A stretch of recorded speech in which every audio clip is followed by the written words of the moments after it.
Gabon is quite interesting. I know that one of the interesting things coming out there is that the transitional president, he has assured the citizens that come 2025, the election will hold.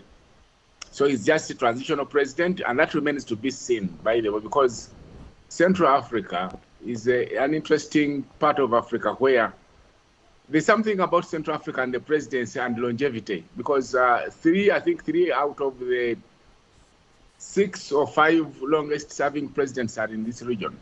But that said, so we know that the electoral law has been amended. It is going through the process of parliament. I think the next couple of months, that law should be reaching the president for, assent. I also know that that law is trying to open up space for political parties in opposition, but also citizen groups, civil society, to express themselves on issues of concern.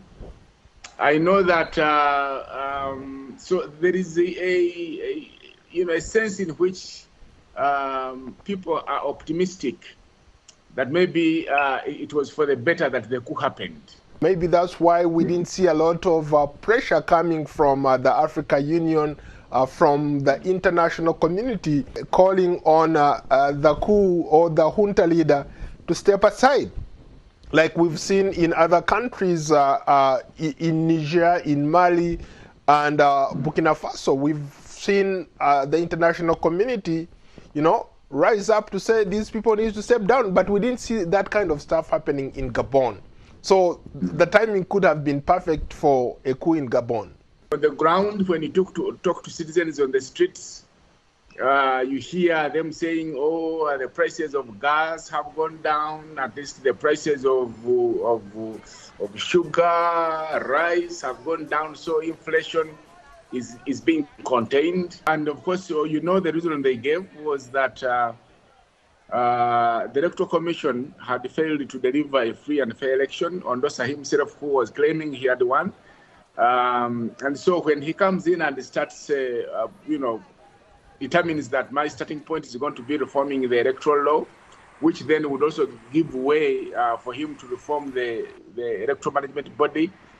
You would see that he's, providing quick answers for the reason why the coup took place. But also, I think after, to liberate the country from what had been as the shackles of one family, and set it free, give it a new lease of life, is something that I think many of the policymakers at African Union level thought that maybe it was justifiable.